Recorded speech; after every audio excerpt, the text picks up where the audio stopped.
ব্যাংকে যান আপনি পাবেন না। এখানে যদি বলেন আমি 2 কোটি টাকা নতুন নিব তাও পাবেন না। প্রশাসনের লোক তো এখানে আছে, একজনকে বলছি তো এটা আমরা দেখি না। রেগুলার বিচার করবে কারা? এই সিন্ডিকেট। আমাদের উচিত এগুলা সবাই ঐক্যবদ্ধ হয়ে বা ব্যাংক কর্মকর্তার সাথে এগুলা বন্ধ করা। ছোটের বান্ডিলের দাম 1000 টাকা, সেখানে নিচে 1400 টাকা, 400 টাকা বেশি একটা বান্ডিলে।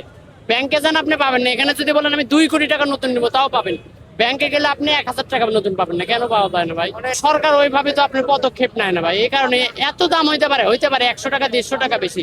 এটা নিচে 1400 টাকা, 1000 টাকা মানে 1000 টাকা আছে 1400 টাকা, আর এটা নিচে 2000 টাকা 2500 টাকা। তাহলে 2 বান্ডিলে আমার টাকা আছে 3000, নিচে আমি 3900 টাকা দিই, 900 টাকা বেশি টাকা দিয়ে টাকা।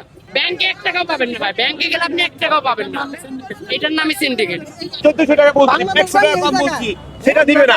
রিকোয়েস্ট করতে বলছি 3 টাকা দিব, 100 টাকা করে কম দিব, সেটা দিবে না। এটা কি নিয়ম? এগুলো নিয়ম? পুলিশ বাবু এরা কি আলুতে করতেছে, খুবনে করতেছে, এরা কি কোন মানে পুলিশ পাশে বেড়াইতে আছে। আমি মেঘনা থেকে আসছি 100 টাকা ভাড়া দিয়ে, বাগিনে আছে বাতি আছে তাদেরকে দেওয়ার জন্য আমি 1000 টাকা 1300 টাকা পর্যন্ত বলছি, তারা দিচ্ছে না। এটা কি হইলো নাকি? 300 টাকা বাতি দিচ্ছি তারপর দিচ্ছে না। এরকম তার কখনই ঈদে এত পাই না। আমি গত ঈদেও নিছি 1100 টাকা দিয়ে। প্রশাসনের লোক তো এখানে আছে, একজনকে বলছি তো এটা আমরা দেখি না। এটা কি হলো?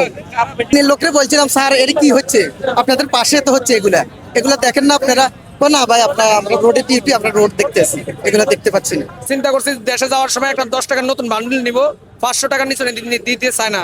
এগুলা এই যে প্রশাসন এখানে দাঁড়ায় রয়েছে, তারা দেখে না। এগুলার বিচার করবে কারা? এই সিন্ডিকেট।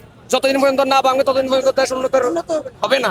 নতুন টাকা কেনা বেচা হচ্ছে, হ্যাঁ, এটা আসলে টাকাটা তো ব্যাংকে থাকার কথা, বা এটা মনে করেন যে এটা ব্যাংকের মাধ্যমে বিভিন্ন জায়গায় সরকারি চাকরিজীবী বা ব্যবসা বাণিজ্য যারা করে তাদের মাধ্যমে লেনদেন হওয়ার কথা, কিন্তু এখানে টাকা কেনা বিক্রি হচ্ছে আর কি। আমাদের উচিত এগুলা সবাই ঐক্যবদ্ধ হয়ে বা ব্যাংক কর্মকর্তার সাথে এগুলা বন্ধ করা।